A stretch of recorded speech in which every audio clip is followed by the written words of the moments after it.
Hey, what's up, y'all? Come on in. All right, we're about to get started. Y'all know how I do. I just come in and I come out.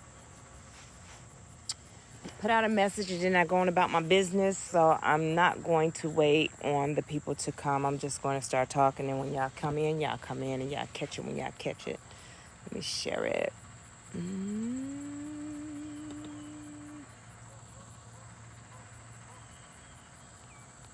We are by the pond. Hold on, I'm trying to get situated here. Anyway, we'll get started. So it feels great outside since the heat has turned down. Now I can come back out here in the pond, by the pond, and sit out here and talk with you guys. Because it's my favorite thing to do. I like to sit out here and talk with you guys. I hope y'all had a great week. I hope y'all got a lot of things done. I hope y'all feeling good. I hope you guys, whatever you prayed for, manifested itself. I hope that God, and I pray that God bless you with everything that your heart desire. You know, I'm Coach Nye. For the ones that don't know, I am Coach Nye. I am here to help you stay in alignment with the things that you desire and how to get those things, how to take a blessing and flip it and turn it into much more than that, right? How to create the generational wealth with what God already got you, you know, giving you the motivation, will help you with the motivation because it's in you. Greatness is in you. And that is my whole job, is to teach you self-love, teach you how to operate in your purpose and be the best version of yourself. That's all I want to do. That's it. That's my only job, and I do my job well. Okay? And if you have not gotten the book, go ahead. It is on Walmart. It is in Walmart. It's on Walmart, Amazon, and Barnes & Noble website. So if you haven't got your book, go ahead and get your copy. It's Trinity Walk to Self-Love. It's a guideline, more of a journal of me teaching you different things, to give you my testimony on what helped me become the better version of myself, okay? To get me to where I am, that the things that I had to learn of what manifesting was and not what everyone was telling me on social media. Because what happens on social media, what happens with things is you listen to everybody tell you how to get rich quick. You listen to everybody saying, look at me, I'm doing this. You listen to everybody and they show you all the nice things that they have, this, that, and the third, but they did not tell you how they got there. And the reason why they can't tell you how they got there, because half of them haven't even got there. They're in that cycle of fake it till you make it. See, it's a difference when I teach them about the fake it till you make it. See, it's one of those things of the mustard seed, having faith as small as a mustard seed, and then you start operating, that's manifesting, right? But however, then you have the fake it till you make it. It's whatever your mind process, that's what you become. So I've already processed it. I'm going to pretend to have this thing. So what I'm going to put out is not having these things, to constantly pretend. But if I process the fact of, if I process this is what I want and I believe it to be so, that's the mustard seed, then that's what my outcome is going to be. And then guess what I'm going to do? I'm going to start operating and I'm going to start climbing for those goals. So it's not a 1, 2, 3, snap your fingers and you're going to have it. Hey, Michelle. Hey, sister. It's not that. What it is believing it to be a thing, believing it to be so. Thank you so much. Believing it to be so. You know, we go through life and we have our ups and downs, and we get hung up on the downs a lot more than the ups. And the reason why we get hung up on the downs much more than the ups is because it seems like the downs will keep happening. One thing after another. You know, it's like rain. One thing after another. It just storms, so you know the rain gonna come. You hear the thunder, 9 times out of 10, the rain is coming, right?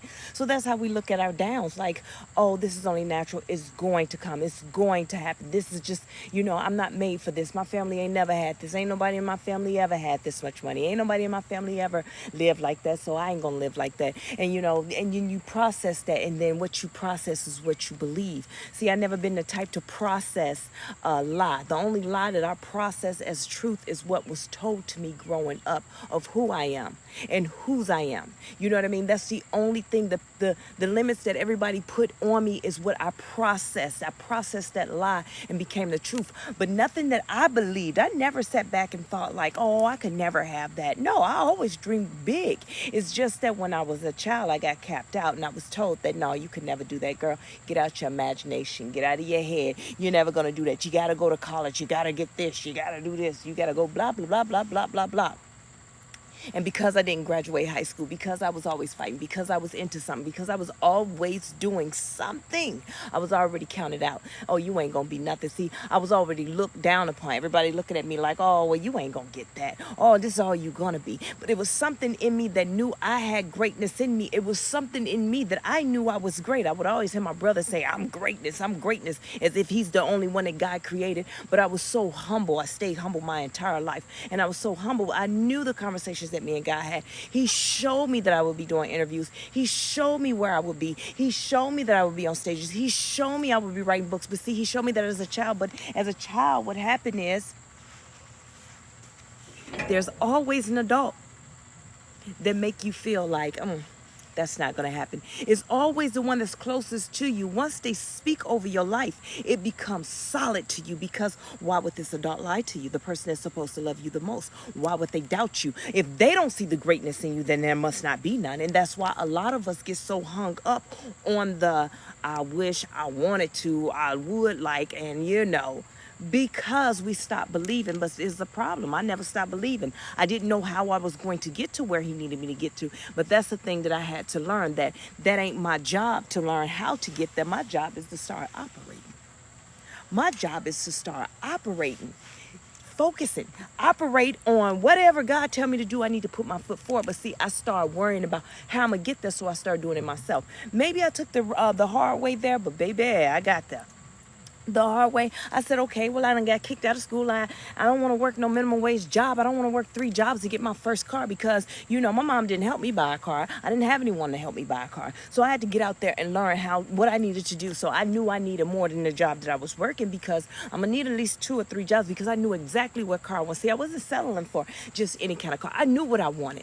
I know what I want, so I got to figure out how to get there. But that wasn't my job, but I didn't know any better. I'm going to tell you why. I didn't know any better. I didn't know that wasn't my job. That was God's job to get me there. All I was supposed to do is be able to operate. So I chose to raise my right hand, and I joined the military. And I was like, you know what? I'm going to be all that I can be, because I'm already greatness. I can't see myself doing anything else. Matter of fact, unless I'm on Dallas SWAT. That's how tough I thought I was. Like, okay, if I get out the Army, what am I going to do? Dallas SWAT? I mean, that's all that I seen myself doing, is hardcore, roughing it out, because that's what I was raised in, roughing it out. Now, I didn't say that I was poor and this, that, and the third. I mean, we lacked some things, but hey, it's not that I lived in the projects and this, that, and the other, but it's just the fact that I knew how to tough it out. I knew how to fight. That's one thing about me. I didn't know nothing else. I didn't know too much about nothing, but I knew how to operate. I knew how to operate in the streets, and I knew how to fight. It just is what it is. That's just who I was. So, okay, even fine. Now I joined the Army. Now I'm like, okay, well, God, how am I going to get to where you showed me? And I'm still in the Army. Now I want to get out the Army, but I don't think I'm good enough for anything other than the Dallas SWAT. Listen to me very carefully. When I say I was applying, when I was in Texas, before I re-enlisted, I said, okay, that's what I'm going to do, the Dallas SWAT. I thought it was just that easy. You just sign up and say you want to do on the Dallas SWAT. But anyway, I decided to get married, moved on. And I said, okay, well, God, where am I supposed to be? But then I had this ex-mother-in-law. See, she didn't know. By the way, this is my biggest stalker. I don't know what it is about me and her keeping my name in her mouth. She loves me. She loves me. She loves me. She stalks me too, right? So I'm going to call her my little stalker. So my little stalker would say things, and she would speak out loud like, oh, we gonna be rich. And her husband at the time, he's gonna write a book, and we gonna be rich, and we gonna do this. But the whole time she was speaking over my life, and I'm sitting back because I don't realize that this is my life, because I played myself so small into their life, because they lived in this glass house. And so they put me off on the back burner, talked bad about me, drugged me down, made me feel like I wasn't worth nothing. Seemed like the cycle, it was like recycling, like the cycle just kept repeating itself, because I left my home to go into this home, and the same thing is happening to me. But what she didn't know, that she was speaking my life, because I was so humble. I stayed humble the entire time. So you know what, you speak, but I didn't know. I sat back like, okay, yay, okay, how, I'm so glad I'm married into this family, because we're going to be so rich, and this, and the third, and I'm so glad. But the whole time it's me, I'm the prize, and didn't even realize that I'm the prize. See, that was something that I had to learn before God can get me to where he needed me to be. He needed me to understand, you are the prize. Everywhere that you go, you got the faith. I put glory upon you. I gave favor to you. I anointed you. You are the chosen one. You are the one that I'm going to have to lead people. So it's a blessing for people to be attached to you. But here it is. I'm so stuck in my ways of being shut down and told I ain't going to be nothing and this, that, and the third, that I'm just sitting around like, well, it can't be me. No, not me. It's impossible as everybody else. I'm just grateful to be their friend. When the whole time they should be grateful to be my friend. But see, I had to go through some things so I can come out on the other end to understand who I am, whose I am, and my purpose. So once I got on the other side, I realized, now I look back and I say, now I be damned. All these years, I done let these people play in my face. I done let these people come into my life and tell me who I am and whose I am. I don't let these people play so much in my face when the whole time I was destined for greatness. But see, the veil hadn't lifted. My hour hadn't come. It was not my time yet. And the reason why I had to stay in the darkness and stay clothed is because if at any moment anybody realized who I was, they would have tried to destroy everything about me. And then God would have had to work double time to get me right, because he was going to get me right. So the moral of the story of what I'm trying to tell you, just because somebody else told you who you're supposed to be, you know who you're supposed to be. I don't care if you're 50 years old. I don't care if you're 60 years old. I don't care if you're 12. At the end of the day, when God told you who you were, you best believe him. You have no choice. It ain't your fault that he chose favor in you. It's not your fault that he tried with everybody else in your family, but they failed. So he decided to use you. It ain't your fault that you living good. It ain't your fault that you went through everything that you went through. And that's another thing that I had to learn. Every heartache that I went through and ups and downs that I went through, I had to realize, oh my God, I went through this.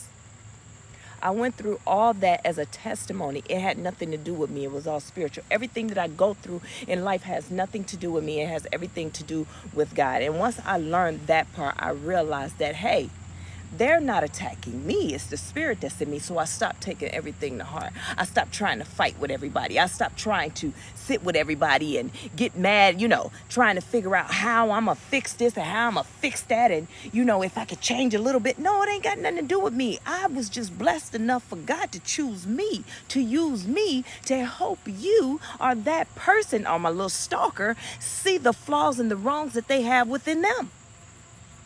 See, I don't bother nobody. When I tell you I don't bother anybody, when I say I mind my business, see, people don't understand a person like me. Let me explain this to you. I don't bother anybody. Hey, Riri, I don't bother anybody. I mind my business. But the problem is they never met a person like me. And when I mean that, a person like me, I'm saying that I'm genuine. When I show up with genuine. It's nothing about me. No malicious. Nothing about me is coming in a negative way. I'm coming in the best way possible. That's all I know how to be. When I show up, I'm showing up with pure intentions of helping. I'm not going to show up in any kind of way. I'm not going to show up to an event and not try and help. I'm going to be your best motivator. I'm going to be your best friend. I talk about that, Having a Night Buddy. Get your book. It's Trinity Walk to Self-Love. It's on Amazon, Barnes & Noble, and Walmart website. Get your book, read it. Having a Night Buddy, that's the person that's going to have your back. When I show up in your life, listen, I bring blessings. Don't ever be the person to show up in somebody's life to tear them down, to leave them drained, to leave them with nothing. When I show up in your life, you about to boss up, baby. Period. Friend, relationship, whatever ship you want to think of. When I show up, you about to boss up because I'm going to drop some gems. I'm going to show you something. I'm going to show you the beauty that's in you. I'm going to show you the best that's in you. I'm going to make you see, because I'm going to reflect everything in you right? Some people run from it because when I reflect everything in them, right, which causes them to look within themselves, right, because you only show up in a person's life that you match their testimony. Did y'all know that sometimes y'all forcing relationships and it ain't supposed to be that way? You just wash your little self in somebody's life and you ain't did nothing. You brought nothing to them. You took from them. That's not who you're supposed to be with. See, when I come into your life, I bring my testimony, and my testimony, one of my many testimonies, are going to match what you got going on in life. See, the thing that you've been praying for, I done showed up. See, you sitting around here, especially when I would date, men would sit and manifest, I want this and I want this type of woman, and then I show up, right? Oh, here I am. I just show up. I ain't looking for nothing. I'm not sitting around asking God, Lord God, please bring me a man. Please bring me a husband. Please bring me that. Now I have my talks and my thoughts sometimes with God, like, well, God, am I ever going to get married? But in the moment in times when I'm just minding my own business, let me tell you how that go. When I'm minding my own business, I'm feeling good about being single. I'm like, yeah, I'm feeling real good. I'm about to go outside. Yeah, about to take it back to the 90s. See how many numbers I can get today. No, I'm just playing, but I'm dead serious at the same time. So I'm just minding my business, having a good time being single, and then somehow I show up to somebody. Now, see, that man, see, God will bring that man, right? What man has to ask God for you. When he asks God for you, God will deliver you. And here it is. Oh, Coach Nash shows up. Hey, just genuine, just being who I am. Hey, because I'm the blessing, right? So I come in like, hey, what's up? Genuine as hell. I ain't got nothing. They trying to find the flaws in me. See, I didn't ask to come for you. You prayed for me, but what you was praying for me, you was imagining to be someone else. But the problem is what you praying for is in me because I am a wife. It is what it is. Some women are just born to be wives. I am a wife. I am that. Some men are just birthed to be husbands. That's who they are. That's why Boaz can find his Ruth. That's why Ruth can be at the right place when she's supposed to be, because she knows how to be a wife. See, you can't go around asking God for a thing and then imagining and processing it to be something or someone else. And then when the right things show up, you reject it in that moment because you don't know what to do with it, because there's got to be a dream come true. Because when you're chosen by God, that's exactly what it feels like, a dream come true. You just like, hey, where's the flaws in this one? What is this? Then you find yourself playing games with that person. See, that's where the part where I had to grow up, because I'm not playing games with nobody. I used to let people play games because I didn't know who I was. I was just being a good, genuine person. But no. Don't do that. We're not playing games, not with me. And the reason why is because now I'm in my full potential. I am her. I am who God created me to be, not who you created me to be, not who that person created me to be, not who society said I should be, but who God created me to be. It's a different type of thing.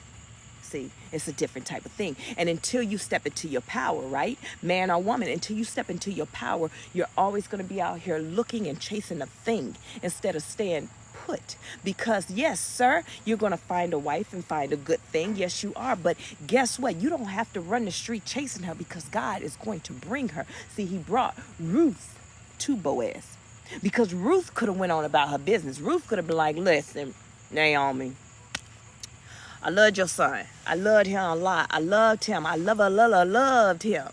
But he gone. I'm going to go back to my daddy's house. Every girl wants to go back to their daddy. Why wouldn't I? Be taken care of. Why would I want to go somewhere else? Why would I want to be anywhere else other than with my daddy? My earthly father or my heavenly father? Which one? It doesn't matter, because I was spoiled by both.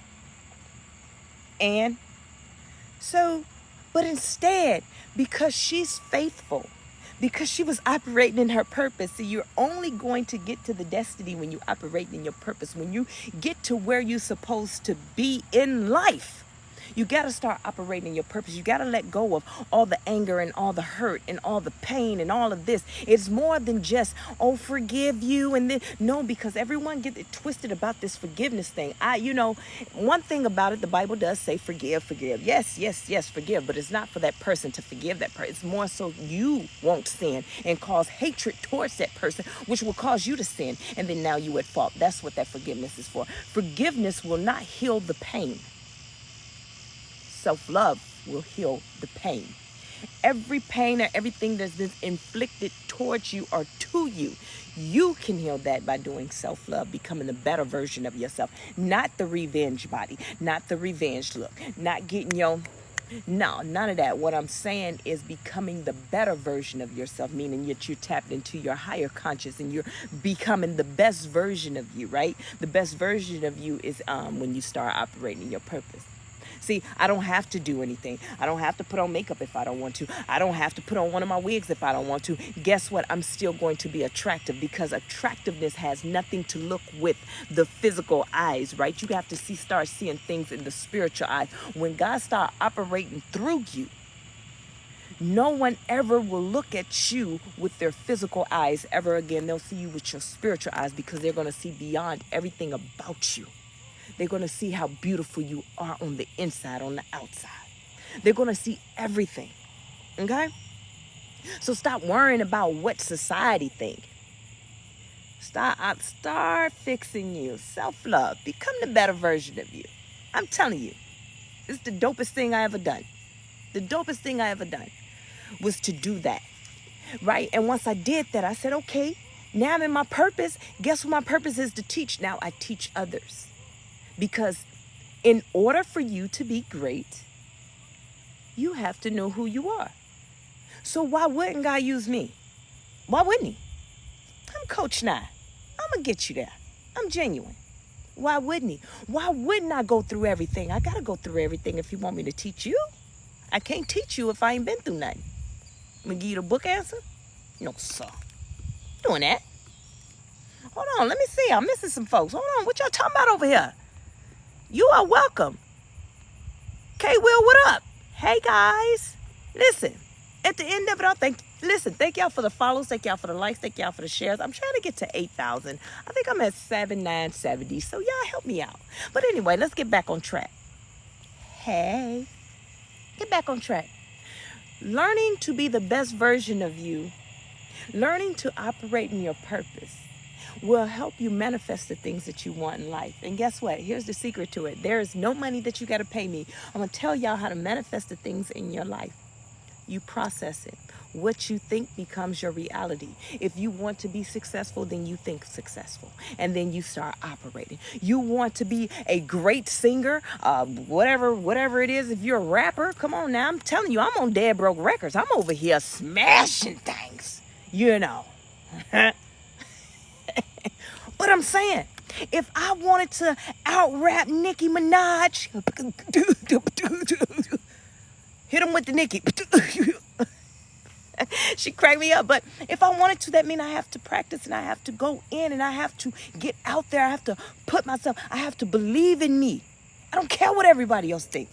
If I believe I am, then I am. That's it. Do you believe? Nicki believe in herself. Because she lets you know, nobody else believed in me. Everybody else come up against me. They keep trying to take from me. And I keep telling them the throne is mine. Because she believed it to be. And guess what? So it is so. They're not confident in themselves. She's very comfortable with who she is and whose she is. I love her. However, that's just an example. But for you, you want to own many properties? Then start your research. Go buy your first property. Stop worrying about oh, well, I ain't got no money for this property. See, that's the problem. You cannot ask God for a thing, then control how it's going to come in. God, I want to own property. And then you pray for it. And then you go out like, okay, how am I going to get the money? Well, see, God already know you broke. He already know you broke. He been know you was broke. Matter of fact, he knew you was going to be broke at this time, this day, August 23rd, 2025, before you was even born. He knew that you was going to sit at the end of your bed with slob covering half of your face talking about, I got to get out of this lifestyle. I got to do better, man. I just got to do better. Scratching your balls and your chest and yarning and everything. Because he knew you was going to be doing that. He knew you was. And guess what? All he needed you to do was ask. That's how you manifest. You ask. And then you sit back and start operating, baby. Just start operating. That's it. Just start operating. You want to get a killer body and you want to look good, good? You want to look good, good? You want to look snatched? And I ain't talking about the snatch that you got to go get your waist trainers and all that stuff. And then when you take off your suction suit, then you sitting there looking crazy because it's like, you know. I'm talking about you want to get snatched. You want people to look at you and see a picture of you and say, I want to look like that. You want that? You got to put in that work. You say, okay, God, I'm ready to, get myself together, get my health right. And he's going to put you to the test, because not only will you all of a sudden lose your appetite for things. So you asked God for a thing, and then you got up and when you got a membership, right? And all of a sudden now you're losing your appetite for things. Now it's certain people around you that's just falling away. See, you're like, well, why my man left me? Well, God wanted to let you know, see, I need you to go get your body. You said you want to get your body right. He's going to distract you. She's going to distract you. This food right here, you ain't going to need. These friends right here is going to distract you. See, you asked me for a thing, now let me work. See, you got to let God cook. Let me cook. You asked me to help you get here. You said, God, I want to get my health in order. I want to get my body right. I want to do better. And he started removing things and people away from you. Yeah. Matter of fact, you like, well, God, I ain't say I wanted to lose my job, but he said, hey, you making too much money. You keep going to doggone Subway every day for lunch. They don't sell $5 subs anymore. They don't sell them no more. And you keep getting a $13 sub. So I need you to back up. Back up from the table, princess. Back up from the table. I got you, sis. Do you understand? Hey, you guys, thank you for the follow. So stop questioning God when you ask him for a thing. So let's talk about it. Manifesting is just like a mustard seed, right? So let's talk about that. So I ask God for a thing, and I pray.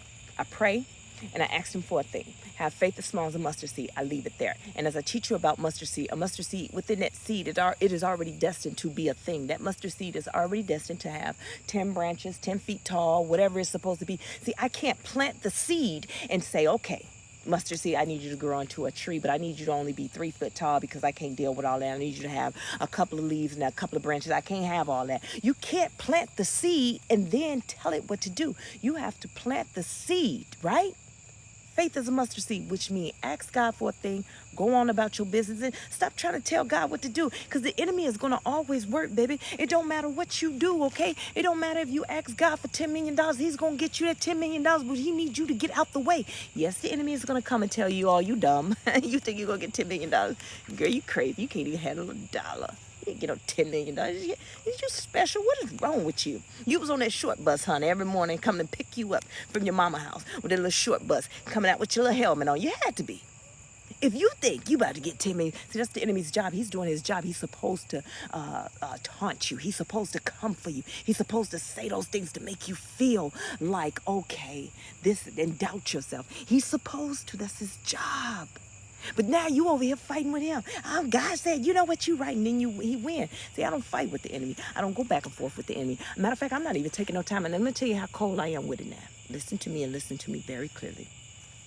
I don't even rebuke him no more. Because the more time that I take away from what I'm asking God for, and I'm standing in the gap and in the need of something, the more I take away to rebuke him, the less time I am focusing on my purpose and my job. See, I can rebuke him all day. He's still going to do his job.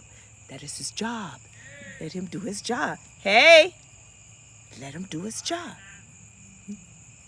Let him do his job. I'm not fighting with you. Bruh, enemy gonna do his job. Let him do it.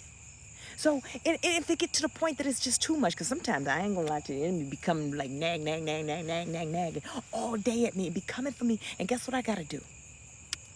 I gotta say, hold on, time out. Because, bruh, I see you want me to box you up real quick, but I ain't going to do it. But I'm going to go ahead. I rebuke you right now in the mighty name of Jesus.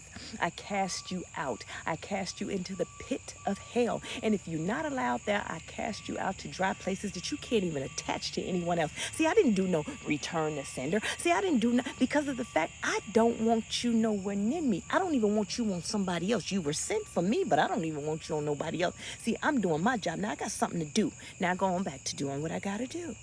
I gone back to, if it's pouting, Now going back to pouting because, okay, God, I chose to jump ahead. I asked you for a thing and I jumped ahead. Now I'm frustrated. I need you to fix this. Put me back on track. See, when your feet hit the ground in the morning, Lord God, I ask that you protect me and guide me. Give me the wisdom, knowledge, and understanding to what it is that I'm going to be up against today. I ask that you order my footsteps. I ask you show me what the right next step look like. Lord God, I ask that you guide me because I don't know. I am so lost. When I get up out my bed, let me tell you how I get up. I get up, I say my prayer, I make my bed because when I make my bed, I'm setting the intentions for my day that I'm going to have a great day, right? Thank y'all for the gifts, the likes, the shares, and the follows. Go ahead and follow if y'all haven't followed. I'm setting the intentions on what I want my day to look like. I want it to look good, look real good. Okay, I want it to be amazing. So now I make my bed up. I go in there. I do my personal hygiene. I look myself in the mirror because, oh, she bad. Her skincare is getting real good. Michelle, baby, the skincare is getting real good. And I go up in there and I look in the mirror and I say, all right, girl, look at you. Looking all good and stuff. Look at you. Yes, sir. What you wearing today? We going to the gym. So what leggings you putting on today? Put them leggings on. I'm looking all thick and stuff. You see what I'm saying? This is how I talk to myself. I don't know how you talk to yourself, but this is a me thing. You can do it how you want to do it. But I'm going to tell you how I do it. I'm trying to tell you, I'm over here glowing.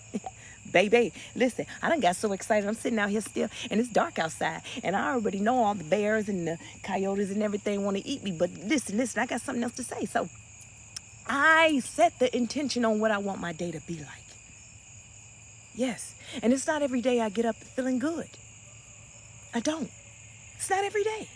And the reason being is because I'm human. I'm a spirit having a human experience. Period. That's all of us. So when you hear people like, oh, well, I'm having a great day. Listen, say goodbye to the pond. We're done with the pond because it is getting dark and the snakes and the bears and the lions and all this stuff wants to come out. And I'm not going to be out here playing with them. But I don't sit around and just all day pretend. The other day I had a breakdown. I was down and breaking down tough. Because I'm like, God, what do you got for me? What is it that you want? What am I supposed to be doing? Because I want to be happy. I want to have, I'm tired of all the false people coming into my life. Because men, they're going to come. Men are going to come. I don't do the whole, oh, they thirsty, they looking at them. Because that's what men do. Men supposed to come. Men will chase you down. Men will be in your inbox. Men will be thirsty, they looking at them. Because that's what men do. Men supposed to come. Men will chase you down. Men will be in your inbox. Men will be on your inbox. I'm in love with you and I'm ready to risk it all. I'm ready to leave my wife and be with you. You see what I'm saying? And you like, dang, bro, I ain't never even met you in a day in my life. I just know that you in my inbox. I don't know what to tell you, but at the end of the day, that's what men do. Men chase. They're supposed to chase. So stop calling them thirsty, okay? Stop calling these men thirsty. That's what they supposed to be doing. This new generation, they just, oh, he thirsty. He all on me. Girl, shut the hell up. Listen, let me stay on topic because y'all know I get in comedy hour. Hold on, let me get the lights on.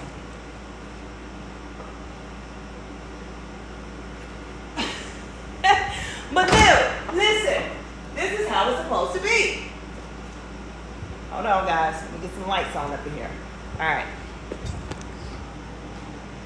So when you asking God for a thing, just know that it will come. God is going to bless you whatever your heart desires. If your heart desire to have happiness, peace, whatever it is, God is going to bless you with those things. But don't tell him. Don't try and tell God how you want it to be, how you think it should be, or what okay, God, I want a husband. And then he bring you a man. I'm sorry if I invited somebody I wasn't trying to. And then he bring you a man, and then you like, not that man. Not him. Did you see the way his chin look? God, his chin. God, did you see he ain't got no chin? God, did you see he got 20 chins? God, did you see the back of his neck? He got like 3 rolls back there. God, that's not the one I wanted. I asked you for a thing. God, no, you can't do that. You have to let go of what society says, so what society think is best. You have to let go of that. It's a type of maturity that you have to have when you get ready to go into union. See, because your union ain't gonna look like what you imagine your union to look like. Your union ain't gonna, thank you so much for the follow. Your union ain't gonna look like the when y'all see them and they have, them let me see, these little videos that they have on TikTok about the marriage and the dress be banging and the man, he be so fine. He be so fine. It's like, dang, girl, if you weren't married to him, and I don't know, y'all, I would fix his headlights. I don't know. I'll make him a neck bone sandwich, girl. I don't know. Girl, he is fine. And then they end up divorced because he's so fine that he know he's so fine. And that's why he smashed all the bridesmaids. Now, not all fine men do that. What I'm trying to tell you is because you're trying to force something, because then you're going off of looks and not what's in their heart and who they are and who they belong to and whose they are, you will lose yourself and you'll find yourself in a situation of, God, I wish that I was single. God, why would you bring him into my life if I wasn't supposed to be with him? And then, if God got any kind of sense of human like God, well, ain't nobody told you to go get him. I just told you to say hi. Next thing you know, you done popped it in your mouth. I don't know what you got. You know what I mean? So stop blaming God for you choosing to be with someone that your physical mind, your physical self wanted, and your spiritual self was telling you the whole time, no. Don't put your mouth on that girl, but you did it anyway. Don't put your mouth on that, sir, but you did it anyway. And then you go in life having problems because you're trying to hold on to something that looks good, but it's not good for you at all. At all. That's right, True, really. That's right. So, for me, I had to mature. I thought all these years I sat back and because I'm an honest person, and this is the part where you learn to heal. I had to learn that I needed to grow up a lot, and it wasn't in the way that most people would think. It was the way that I processed things, because I look at everyone around me, and you become a product of that environment, right? When you come in, let's take me. I was new to a city.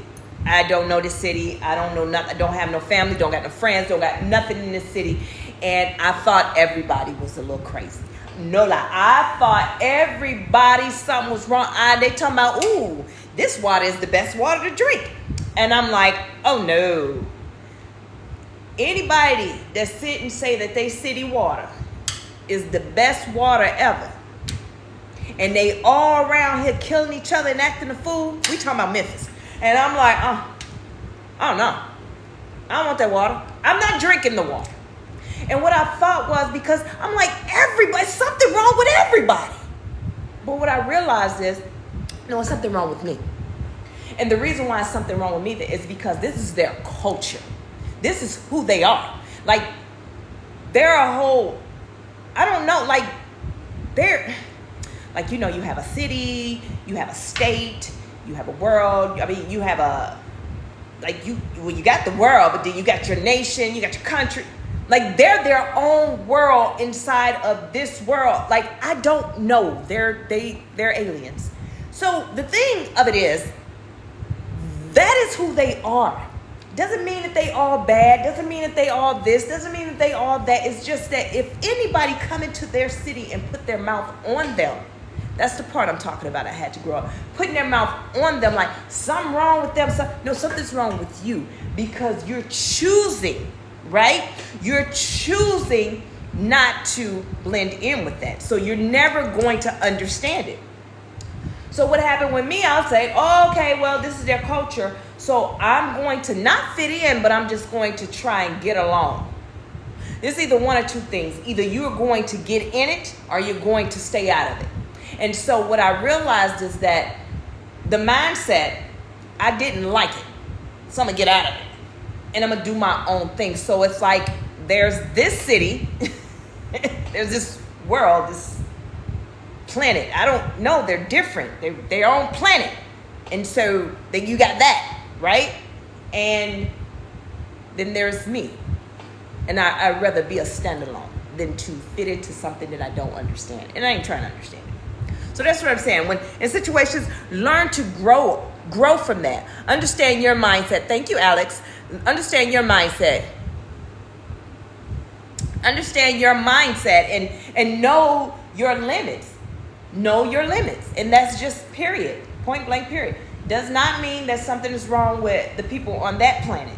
It's just that they have this is their culture. This is how they understand their language. They understand their tone. For me, I feel like they all got attitudes. But guess what? They could go up and order from somebody and they just be smiling. And to me, I'm like the lady being rude. But to them, they just smiling. Yeah, let me get a number 2. And the girl like, what else? Oh, yeah, give me some extra. And they just keep going on and on. Because it's their culture. They understand it, right? So, I don't know how I drifted off on that planet. Like I said, Memphis has his own planet. It's his own thing. Leave him alone.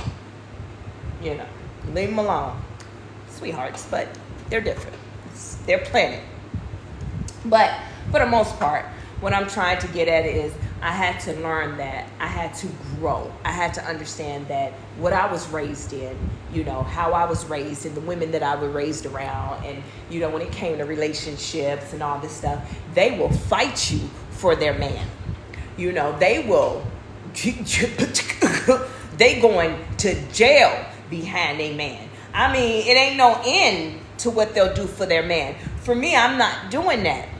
I'm not doing any of that. I'm not fighting over you and I'm not fighting for you and I'm not doing any of that because that's stupid to me. What I look like going back and forth with a female about someone that's supposed to be my man, sucking my toes at night, loving on me at night, running around sucking the back of your neck and your toes, and I'm going to fight you and say he mine? No. I'm not doing it. I'm not fighting over no man. It's not worth it. If I have to fight for you, that means that you never cared about me in the first place. Because one thing a man's supposed to do is protect his queen. And the queen protects the king. So, vice versa. If women, you out there cheating on your man, on your king, and whatever the case may be, and this, that, and the third, don't be fighting for her. Don't be fighting for him. For what? What we fighting for? Just to say yeah, he may have licked your ass, but guess what? He over here with me now. Like, you're dumb. You sound stupid. Yeah. You sound so dumb. So we're not doing that. No, we're not doing that. In this season, we're learning to grow and to be the better version of ourselves. And being the better version of ourselves, and in doing so and being the better version of ourselves, that means that we're learning to love ourselves. We're learning to look at our own self and say, we are enough. I am enough. I'm okay. It's okay if they don't want me. If this person don't want to be with me, it's okay. If this person don't want to be my friend no more, it's okay. That does not mean that something is wrong with me. Sometimes it's within that person, the insecurities in that person, which causes them to reflect that onto you and deflect and make you feel less than. But you don't, you're not fighting. In this season, if you're following me, and make sure y'all follow, and I'm teaching you through the Trinity Tribe with this Trinity of Fitness. Trinity of Fitness is me helping you build and heal your spiritual, your mental, and your physical. Get the book. The book is Trinity Walk to Self-Love. It's on Amazon, Barnes & Nobles, and Walmart website. Trinity Walk to Self-Love. It's a journal. So listen. In this season, I'm teaching you how to work on your body, how to tone your body, how to build mentally, physically, spiritually. That is my job, is to help you. And if you're following me, that is my goal, is to make sure that you get to that next level. Because in order to get there, you have to pour into yourself and love on yourself. You have to love on yourself. Before you can operate in your purpose, you have to love yourself. Let me give you an example of that. So I go to school to be a therapist, right? And a psychiatrist. And I'm doing all this and fixing everybody's problems, but I ain't fixing my own problems. I have a mental issue up here that may need some medicine for. I may have problems, but yet I'm telling you how to fix yours. Oh, the best one for me is because actually that's true. So I can't really say that because there's a lot of psychiatrists out there that have their own mental issues, but are they treating them? My thing is this: are you treating yours as well? No, okay. So that's like me being a marriage coach. I'm going to teach you guys. I'm going to be a marriage counselor. And I'm going to teach you guys how to stay married. But I keep divorcing my husbands. Why I can't stay married? Because I will divorce you so fast. But the thing is, why you can't stay married, and it's something that I had to go heal. I had to go, okay, why do I throw men away like that? Okay, well, let's talk about it. Let's think about that. Why? Now, I ain't been married that many times, nothing like that. But still, why? Why will I disconnect from a relationship as soon as you show me a red flag or show me too much of wrong or too much of things that will trigger me? Why will I walk away from you? Go ahead now. You know, why? Why? Okay, well, I had to learn. I had to heal some things. It was some of the things was in me because the insecurity and the feeling of being hurt and abandoned.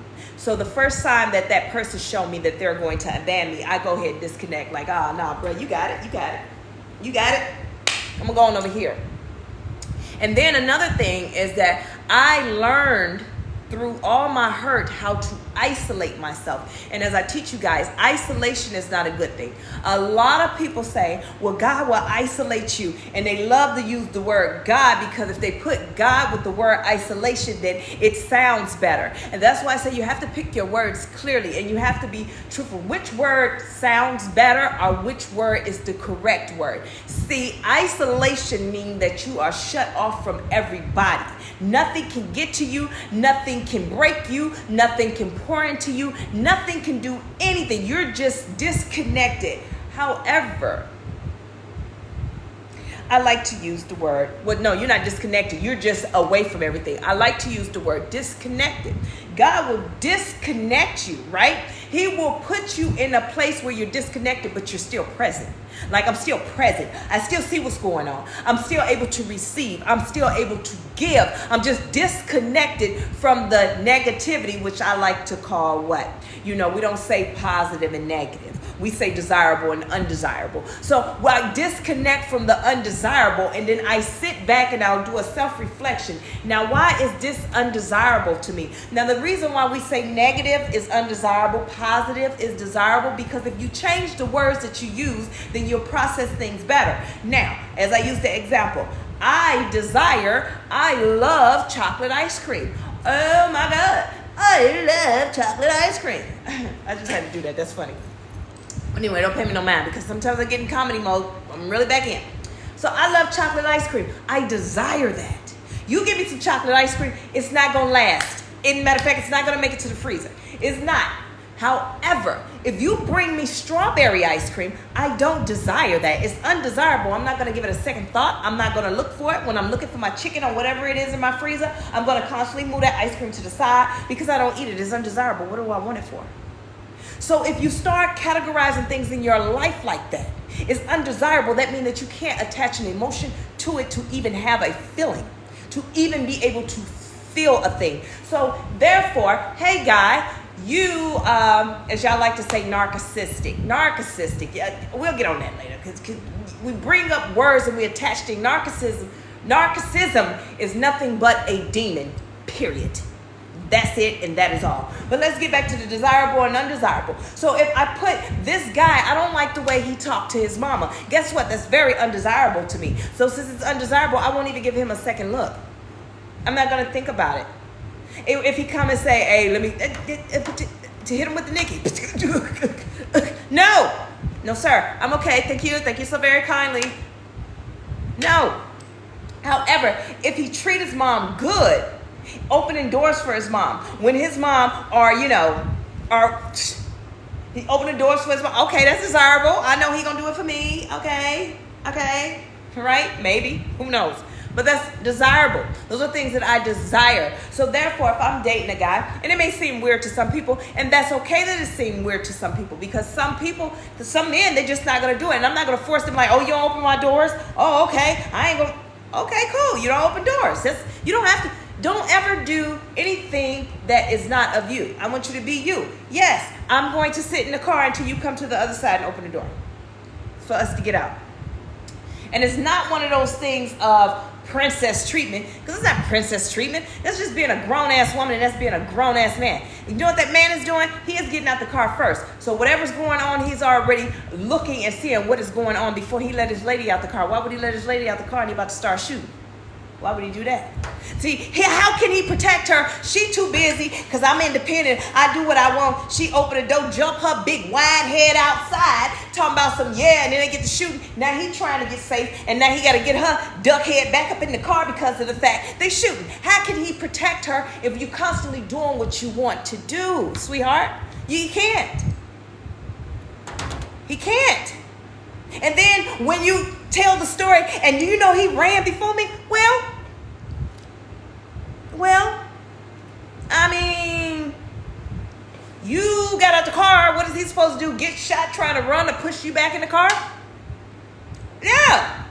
At this point, he has to protect him. Okay. So when people look at me crazy like, oh, she too much, I'm not too much. I just know that, hey, Reginald, thank you. I just know that I want to be protected, right? So those are things that I had to heal. I had to learn to let go of so much masculine energy, because we all have it. You have masculine and you have feminine energy. Everybody have it. The problem is that I needed to grow up. I did not know how immature I was mentally. And the reason why I didn't know how immature I was mentally is because I hadn't been challenged in that way. Anytime that I felt that I was stepping into feminine energy, I ran.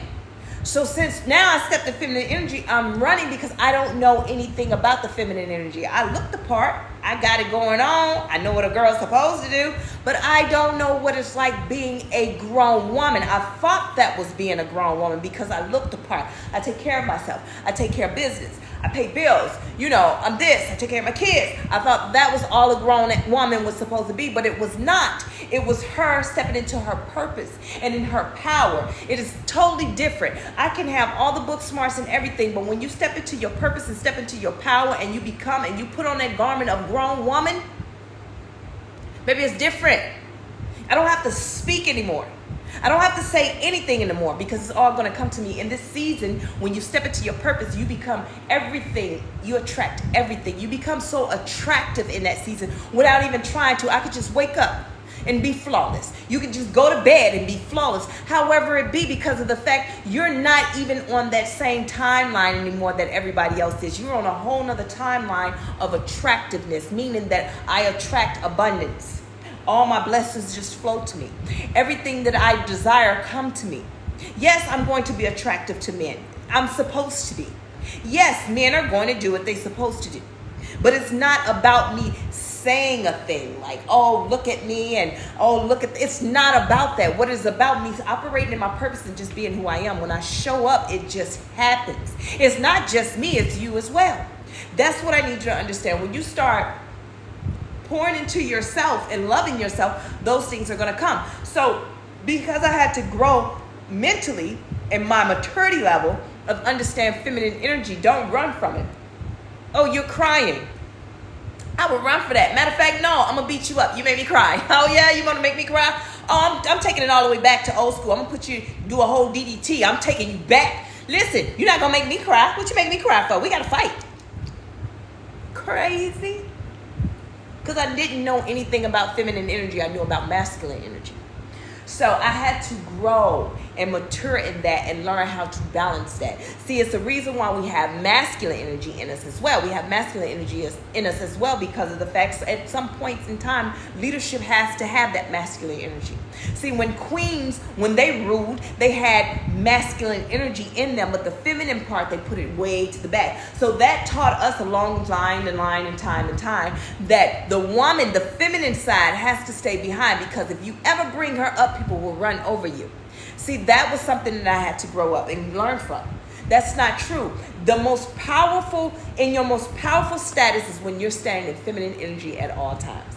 Now, I trash talk. I have a good time. I like watching football. I like I'm that girl. I'm like that girl that, listen, boy mama. I got boys, I'm going to play football. I'm going to be outside. I'm going to hang out. I will go fishing. I will go camping. I will go do these things. I'll go, that's just who I am. Like, I'll talk to men. I might even wrestle. Like, don't get me crump, but that's it. However, I do not let that become me. Like, I don't feel like I have to walk in the room and say, yeah, what up? I'm here. It was at one point in time that I did do that, but now I just show up as my true authentic self.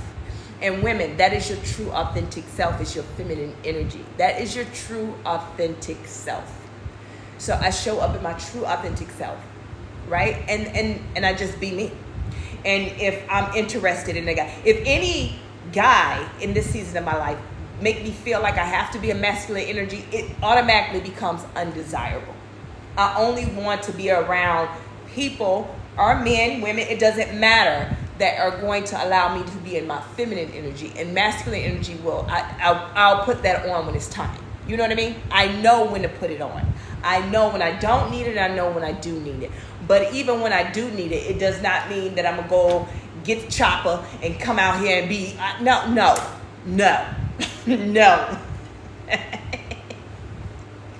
Okay?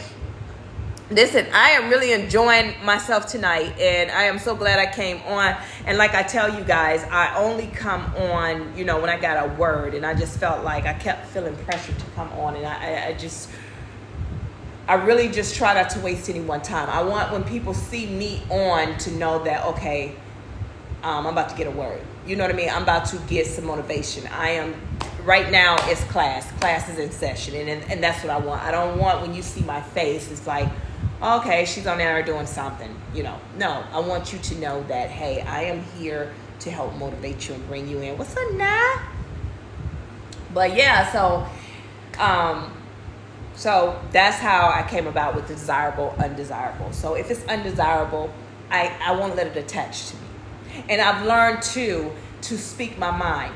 Like, I would never really speak my mind. I would speak around things, the situation. I would still leave that leeway of, I said it, but then it'll give that person time to come in and try and take over the conversation and make it about them. And then they're the victim and I'm the problem.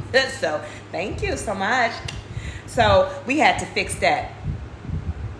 And so with that, make sure you guys follow. Thank y'all for the likes and the shares.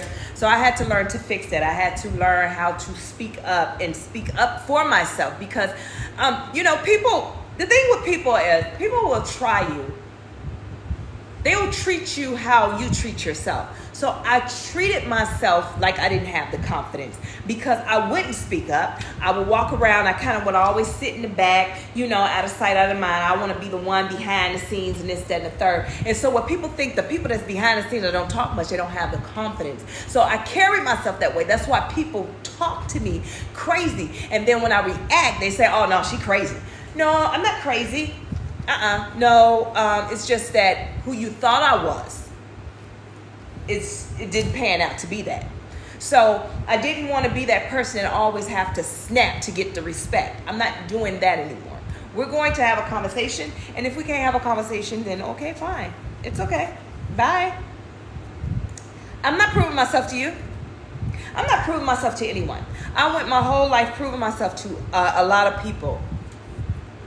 Yeah, I've always been trying to prove myself to people. Trying to prove myself to people of, hey, I'm a good person. You could trust me. I'm not doing that anymore. I don't care what you think of me. I'm not going to try and justify a lie that you spoke on me, because what will happen is people will have a conversation about you to someone else, now get this, and hear me when I say this well.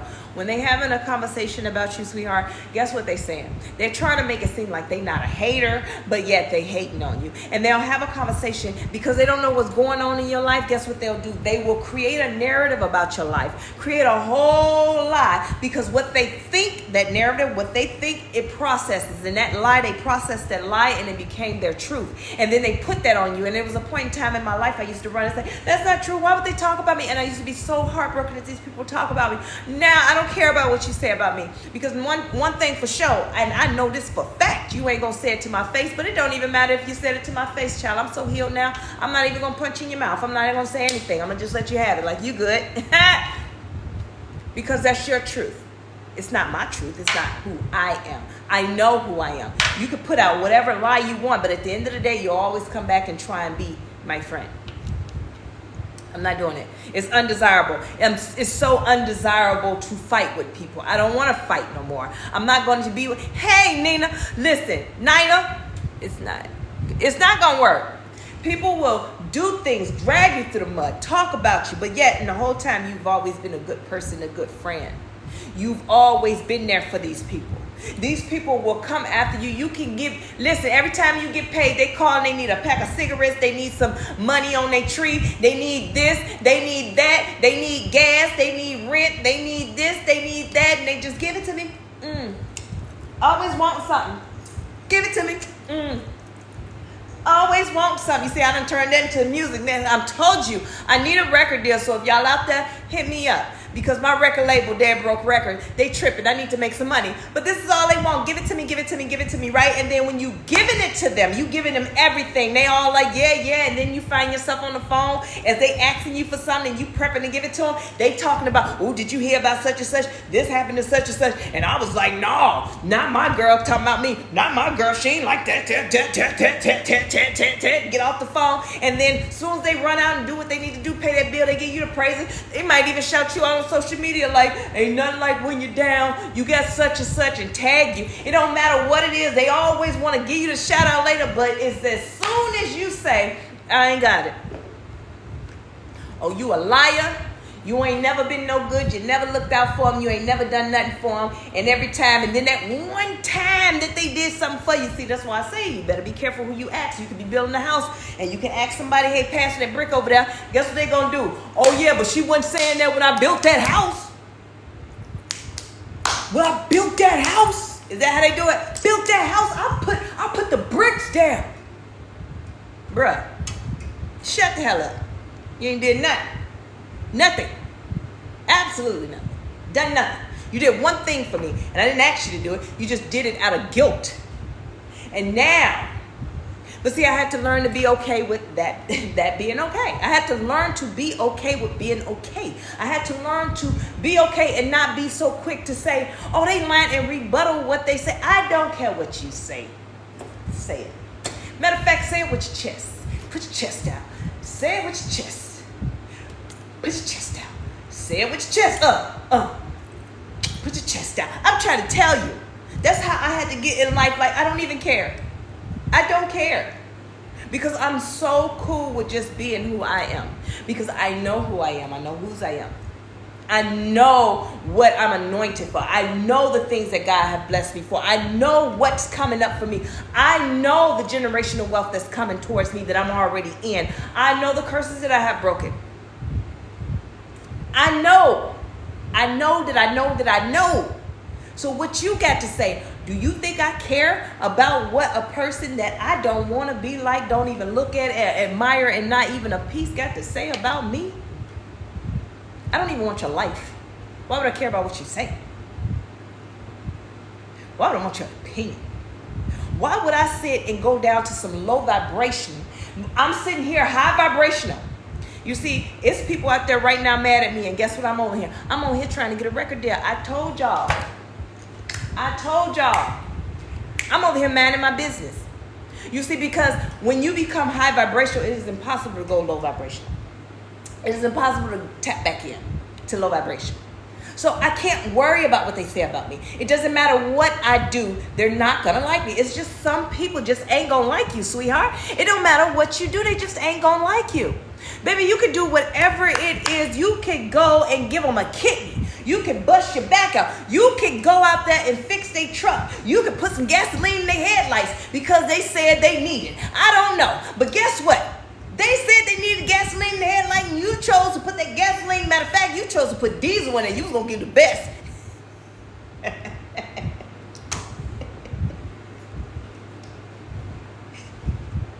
Don't do that, okay?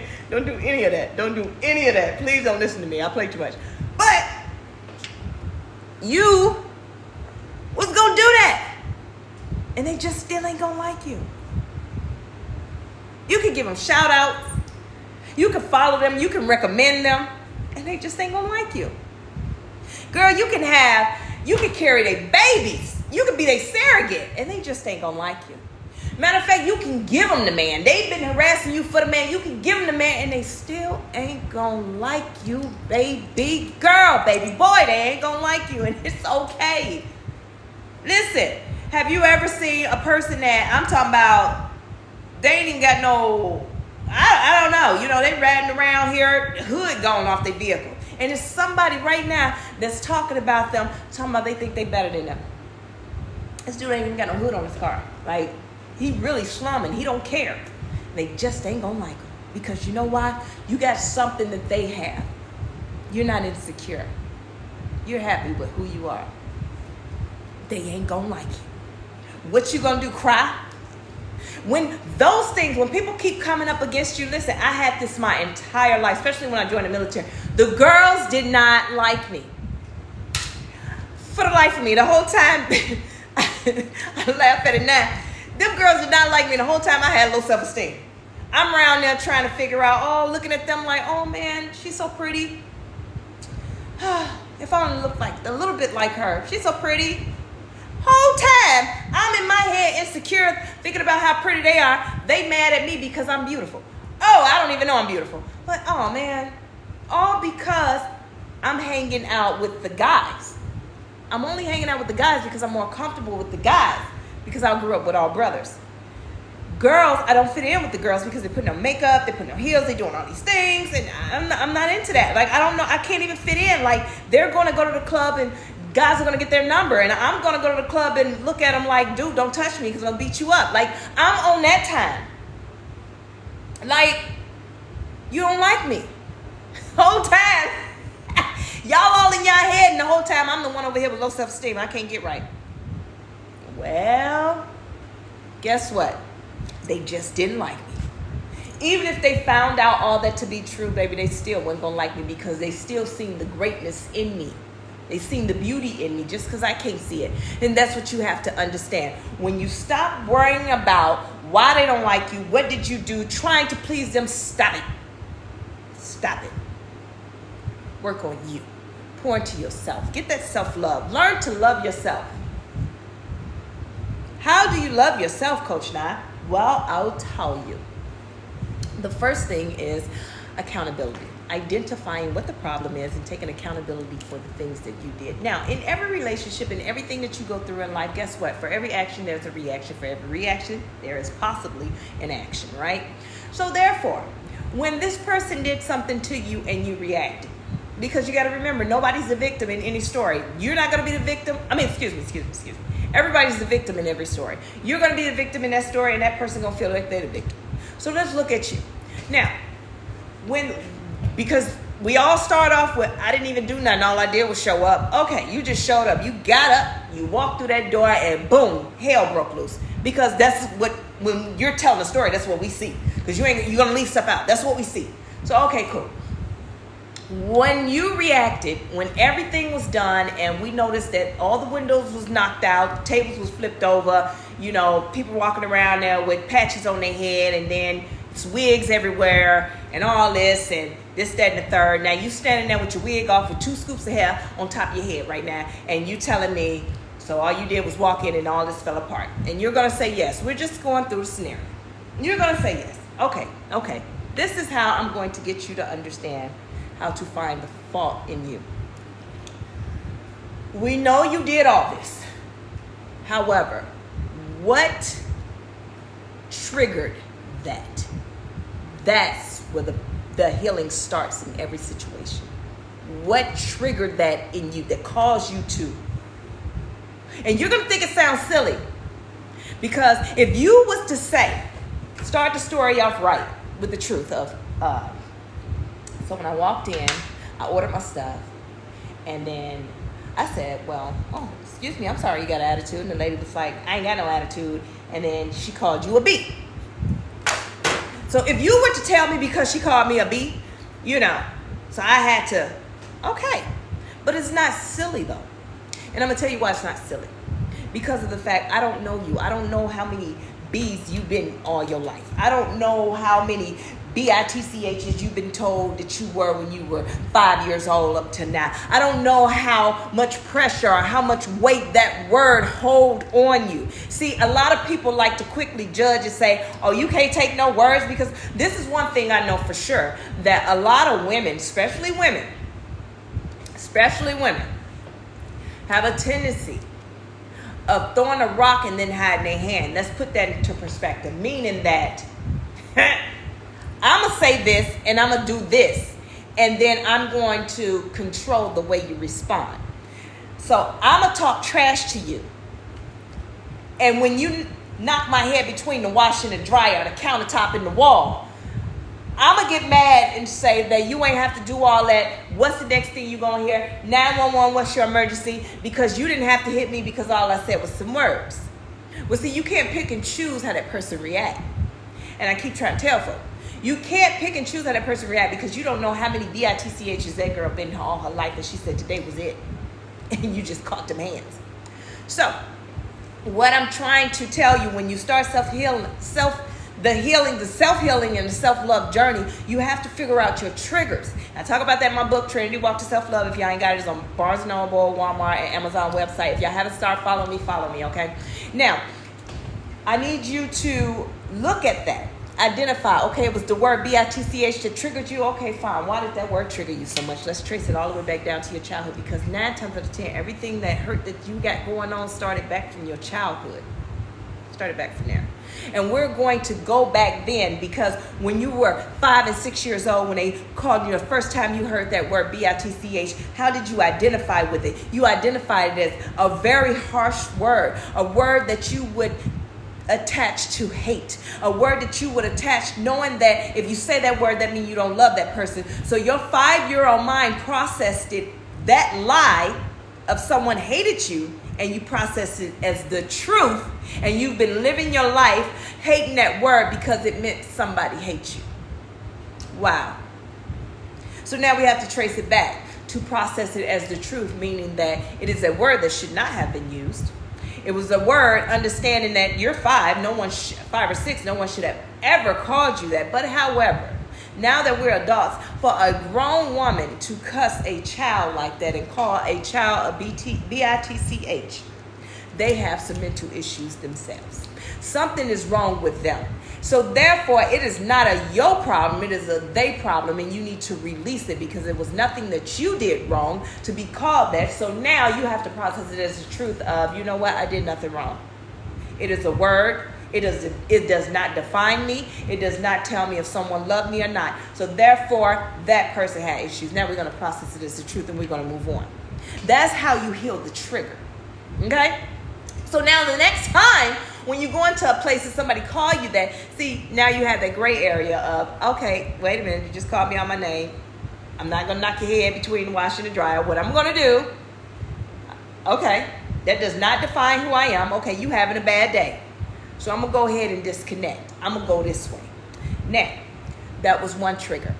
Now, if that person decides to follow you, now you got to deal with another trigger, because now you got to understand, now you got to go and heal. Okay, now why did you knock her teeth out of her mouth when she followed you? You see what I'm saying? Now you got to learn and go back down. Why, when people follow you, you feel that you have to fight? Now you got to disconnect, and you have to heal that. Those are triggers. That's how you heal triggers, is identifying not what the person did to you. Screw what they did to you. They're going to do their job. Did we just talk about that? The enemy will always do his job. The enemy will do his job to the fullest. The enemy is always going to do his job.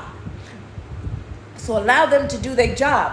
What I need you to understand is, what is your issue with all this? Yes, they put their hands on you. But why did you even stay there that long to engage in a conversation? Screw them. Screw what they said. Why did you feel you needed to? Heal that.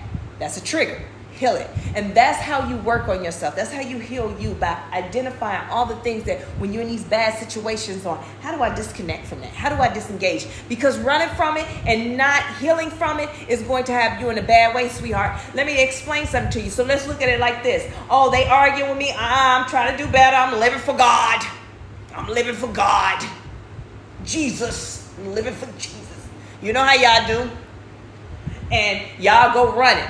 Well, guess what? That was just for that moment. But what's going to happen when you get in that moment of, yeah, you living for Jesus, but Lil Boosie came on in the car while you riding. Now, DMX, an old DMX song came on while you riding, and you done caught a vibe. And now you in that mode. And now you get out the car because you feeling yourself, because now you're a rapper, right? Now you getting out the car. Now you back in the day when you was thugging, right? Now you get out the car and somebody say something sideways, the bloop, bloop, bloop, bloop. Right? Now it's like, oh, okay.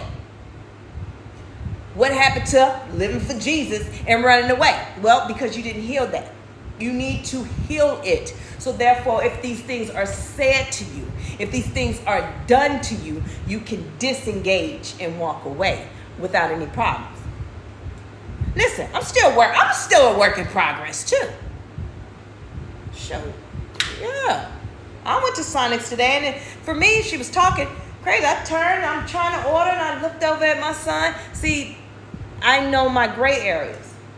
So my son, he's a mini me. When I give him the slow twirl, here's the intercom. She got a smart mouth over the intercom. I look at my son. My son look at me. So when my son look at me, that means that, Mom, please just order food. You tripping. So I just turn back, order my food. Even though she's steady doing this, but I had to look at, okay, it's hot. Every stall is full today. She's irritated. Ain't got nothing to do with me. You can have it. But a piece of me wanted to give her a piece of my mind. But who am I? This woman going through.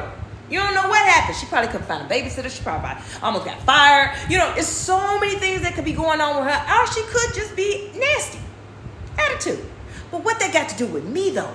See, the enemy was waiting on me to react because he's going to do his job. Doesn't matter. He's going to do his job. But am I going to do my job, which is operating in my purpose, being a better person? Am I going to do my job? Yeah, I'm going to do my job. Yes. Yes. Mm-hmm. Oh, yes. I'm going to do my job. And in doing my job, God just blesses me along the way. And throughout my years, God is going to constantly lead things for me and let it lead up to something better every time. Everything just keeps getting better and better and better for me. Listen, with everything that's going on in my life, everything is getting better and better and better. And I teach that, and I tell people, at the end of the day, whatever you're manifesting, whatever you're asking God for, it's not going to look pretty. It's not going to look pretty at all. Like, my life does not look pretty. It looks pretty to you guys, but if you were to unzip me and look in, you'd be like, dang, your life suck. You trash. You know? But because I understand what's happening in my life, I understand that I'm turning into my own butterfly. Like, I have to go through the process. I have to go through the process. I have to go through the cooning and everything. I have to go through the purging and everything. But that does not mean that I have to look like what I'm going through. See, I have to go through the whole Esther moment. I have to go through the 6 months of purging and purification and beautification. I have to go through those things, and it don't look pretty. See, everybody look at it as the physical, but let's look at it as the spiritual. That means that I have to be stripped of everything that I once knew. Everything that was taught to me, I had to unlearn it. Everything that label that was put on me, I had to delabel it. Everything that someone told me about myself that created a story in my life, became the author in my life, I had to go and unpublish that chapter of my life and rewrite it in my own words, in my own terms, in my own way. That's what the pruning and the purification look like in your life. I had to unravel everything that everybody put on me to become the person that I am today. I had to divorce every person that I've been with. See, that's the thing. Everybody think marriage is by law. It is when you become sexually involved with that person. Intercourse is what makes you married. That's why it says in the Bible, until you're married. No intercourse until you're married, because that makes you one. I had to go and divorce each and every one of them. Now, don't think that I be out here just hoeing it out. No, that ain't what I'm doing. What I'm saying is everybody that I had a tie with, I had to untie it. Everybody that I had a dealing with, I had to undeal. Everybody that thought like, oh, I'm going to use her and I allowed to use me, I had to make them unuse me. Not going back to them saying like, oh, no, you can't use me anymore. I want that back. I want my energy back. I call back my time. I call back my energy. Listen, they say all these things and y'all repeat it like a ritual. I call all my energy back and from every dimension and and y'all say it like it's a ritual. When it's the whole thing, listen, to call your energy back, and I talk about this in my book. If you haven't got it, it's Trinity Walk to Self-Love. It is in Barnes & Noble, Amazon, and Walmart website. Go ahead and purchase it. What I talk about with your energy limit is I don't want anything back that I got to call back. If I got to come in India and give me back my energy, I don't want it, because if I gave it to you and I call it back, then guess what? There's going to be 3 more spirits attached to it. I don't want nothing from you. Once I give it to you, you can keep it and you can run with it. I don't want it back, because it's not going to do me any good. Because in this season of my life, I am being the better version of myself. In this season of my life, I am healed and healing. I have self-love. I know who I am. I know whose I am. And I know what I'm supposed to be doing in this time of my life. So why would I call back some trash that's going to be attached to me and weigh me back down to that low vibrational? You can only get energy from me if I'm in low vibration, because now that I've learned in high vibration, you can't take from me. It's like currency. If I give it out, you're going to bring it back. Energy flows just like this. I understand now that in low vibration, when I put it out, it's not going to come back, because that's money.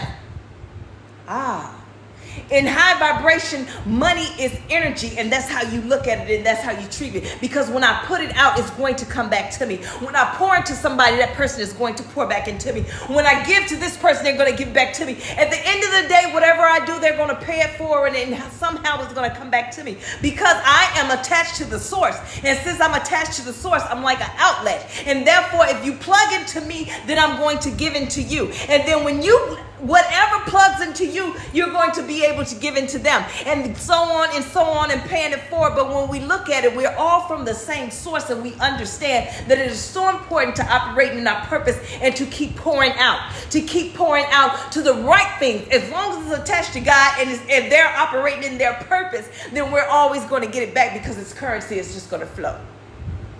So why the hell would I want to go back to low vibrational to somebody that can't even pay their electric bill? Well, I don't even know where you get your source from. And I gave you my energy and I want it back. It's not going to happen. Now, you can keep it. Everything I gave you, you can keep it, because it was a reason for that. And once you understand it was a reason for you to pour into those people, it was a reason for you to do it in that time. And the reason why you had to do it in that time was because they needed to learn a lesson. See, you cannot force God or anybody on anyone. You cannot force your testimony on anyone. You have to allow people to learn and see these things on themselves. So guess what's going to happen? They're going to go on out. They're going to run into you. They're going to feel like they used you. They're going to feel like they done did their thing. They're going to feel like, yeah, man, I got me a baddie over there. I done did this, that, and the third. But it's something about when they run out of that energy. It's kind of like what you did was allow them to plug their iPhone up into your charger. You got them to 100%, but that battery is eventually going to run low. And when they come looking for you to charge, you're not going to be there. See, and that was for them to learn, like, wait a minute, man. I can't get no charger. Hey, boo. I can't get my phone charged. I can't. Man, when such and such was around, man, I felt good, man. Y'all some clowns, man. I'm about to go find such and such. I got to find out what such and such got her energy from. Do you understand? Allow people to do what they do, because that's what the enemy do. They're always going to do what they do. They think they're using you, and the whole time that you are doing a job, you're being a vessel that God told you to be. You're being the testimony. Once you understand that it has nothing to do with you, you won't feel foolish. You won't feel like, oh, I'm so stupid. I gave this man, I gave this woman all my time. I gave him all my time, and now this, that, and the third, and now this, blah, blah, blah. It ain't about you. You were there at the right time for the right moment on purpose, for a purpose. Do you understand? And until you understand that, once you grasp that, then you're able to put things in the undesirable. I don't need that. I know who my source is. I know what I'm supposed to be doing. When I come into your life, hey lioness, when I come into your life, hey lioness, when I come into your life, you gonna win, baby. But I don't just allow any and everybody into my life anymore.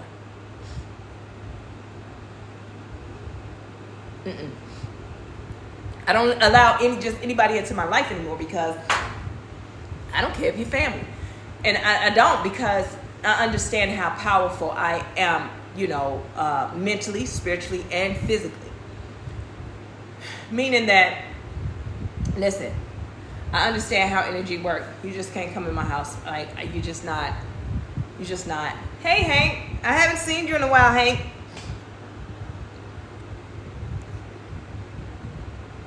Oh, thank you, Hank. I think I seen you all earlier, but thank you so much. But yeah, so everyone just can't come into my home anymore, because I understand. But however, I'm not going to say, hey, get out my house, because of the fact I trust and believe that I ask God for a thing, and God is going to do a thing. So, okay, God, listen, this is what I don't want. And I pray about it. And when the ones that don't show up and they be like, oh, I'm sorry, I can't make it. Oh, don't worry about it, boo. You weren't supposed to make it. Joke's on you. And she say, that's the gag. But listen, it's on you, because I already prayed. So the ones that's here, that mean that, okay, safe zone.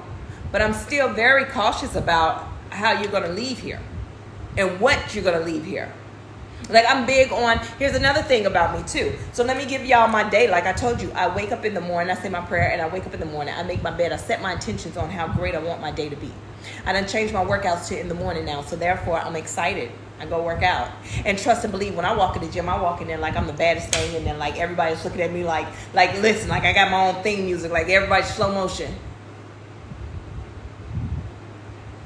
I want to look like her. Yeah, it's because I done set my intentions that I'm her, right? So I go on about my day. I bring in great things. I speak great things. I turn on my music. I have my ups and downs, and I have my days that I doubt, and I have the days that I'm feeling like, oh God, this is going to be this day. But for the most part, I set my intentions. I'm not big on letting everybody in my room. I'm not big on, because my house is newer, a lot of people, they come by and they want to, look at the home or whatever. And I'm like, all right, cool. But I'm not big on people just being in my bedroom. You definitely ain't sitting on my bed with your outside clothes. That's just nasty. You're not sitting on my bed with your outside clothes. Do not sit your tail on my bed with your outside clothes. Don't sit on my bed at all. But I'm real big on my room. Like, I'll let you go around everywhere else in the house, this and the third, but it's something about my room. And the reason why I'm not big on letting people in my room is because that's my space. Listen, when I say my space, you guys, if y'all haven't followed, please follow. Thank you. Follow and share. But listen, that's my space. That's where I lay my head. That's where I do all my thinkings. That's where I set my intentions. So let's look at it like this. My room. Let's look at it in the pretend. Like, let's look at it spiritually. If you open my door, it's going to say, oh, right? It's just like angels singing. Like, it's just such a good feeling there. When you walk in there, you feel peace. You feel joy. You feel relaxed. Whatever it is that you need in that moment, your heart is, you got that. It's like you got that feeling. And you just feel good. You feel real good. And you go, even in the bathroom, in my closets, everywhere, you just feel like, and that's because that's where I first started. Oh, those are my intentions. I don't let everybody in there. So the mood don't change because it's not so much energy coming in. My kids don't even come in and out. And sometimes my kids will come. And listen, this one thing about my boys, like, they are so over me. They're at that age, they're so over me. They don't want to sit next to me. They don't want to do anything. And let alone, they got to come in my room and talk to me. It's like, oh my God. Because if you come in my room to talk to me, we're going to have a conversation. So they definitely don't want to come up in there. Like, my kids are over me at this point. So, okay, which is totally fine. I totally get it. That's why I have to go to their room. But if you come in there, that's the feeling you're going to get. And my oldest son, and he's the oldest, he's just like, okay. Now he tolerates me. Like, now he's one of my little friends now. So he'll come in and he get comfortable. He'll sit right there on the floor in front or get on my couch and sit there. He'll even go across my bed and just look at me while he's at the bottom and talk to me or whatever the case may be, right? And my son is real big on energy. It just feels so comfortable, don't it, son? And I don't run them away because, I don't get to spend time with them because they're older now. They're getting older. They don't really want to hang out with me. So any little moment I can keep them in there longer just to talk to me, I just make up stuff. Man, did you see the frog jump off the window? Anything to keep them going, right? But your room is your safe place. That's where your energy, that's where it is. The only place where you can find peace, that is your room or the bathroom, and sometimes the bathroom. Yeah. Well, okay. Thank you, Michelle. Listen, let me explain something to you about my bathroom, though. Like, nobody's going to come in there, right? But my dog, I don't care what I'm in the bathroom doing. I think he loves it when I'm in there just... he's disgusting. And he comes like he's such a stalker.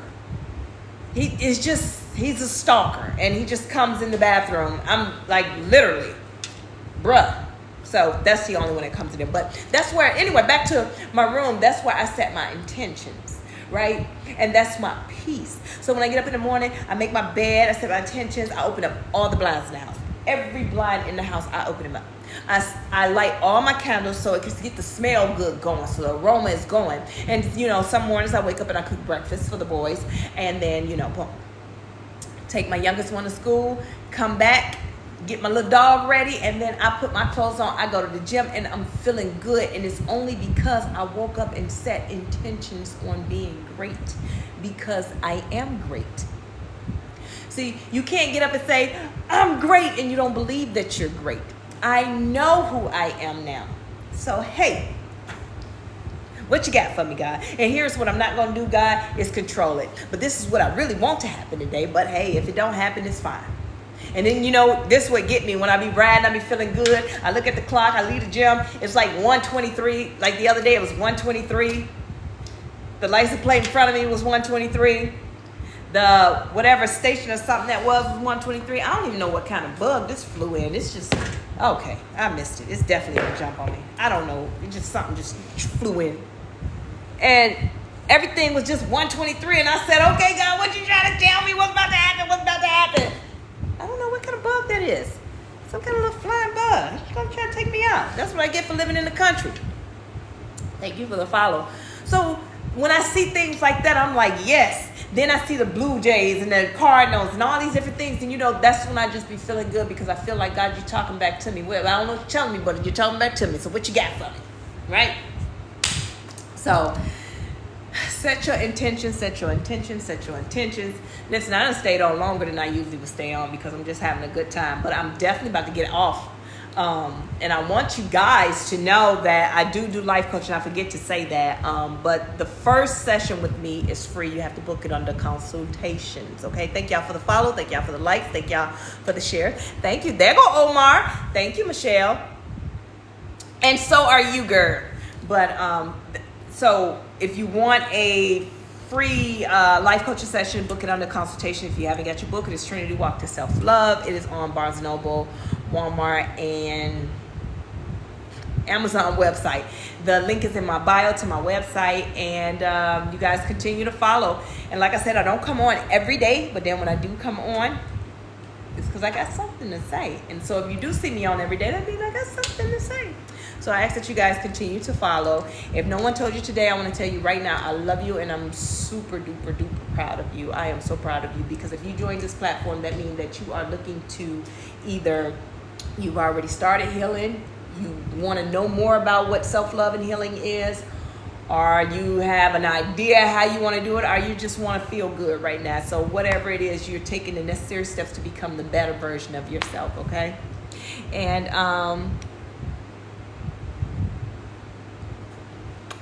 And then also, God will pour into your cup, right? So let's talk about that cup real quick. When God pour into your cup, that is your cup. He will pour into your cup into an overflow. But let's talk about your cup. When God pour and fill your cup up, that is not for you to go share it with your mama, your cousin, your kids, your this, your that, your this, that, and the third, blah, blah. It is for you. That is something of him saying, I am so proud of you. And that is a gift from him to you. Now, granted, when God blessed me with things, of course my kids get it. They're attached to me. They're little crumb snatchers. Why wouldn't they get it? However, God gave that to me. He blessed me with that. Now, what the overflow is what I can share with others, but you just don't share that with everybody else. You just don't pick somebody and say, I'm going to give it to somebody. Just because you're doing a good deed does not mean that you're doing the right thing. God did not give you that overflow to just give it to anyone. He's going to send the people that he needs you to help. You will be the storehouse. He's going to send that person to you. And that cup, whatever that cup is, does not always mean it's money. It could just be wisdom. It could be knowledge. It could just have understanding. It could be any of those things. Anything that can help the next person elevate or become a better version of themselves. Okay? Okay? So just know that. And just know that you are abundant. You are worth it. You are great. You are full of greatness. You will succeed. Just put your mind to it. Become the better version of yourself. I love you guys. I love you guys. I love you guys. I'm so proud of you. I'll put the phone down for a minute. I am warming up some homemade shrimp and chicken. I know that's right, Hank. You had to get your food on. But we're about to sign out, though. So I thank y'all so much for the likes, the shares, and the follows, and the gifts. Thank y'all so much. Y'all have a great night. And continue to follow and share with other people to follow. Okay? Coach Nye out. Bye.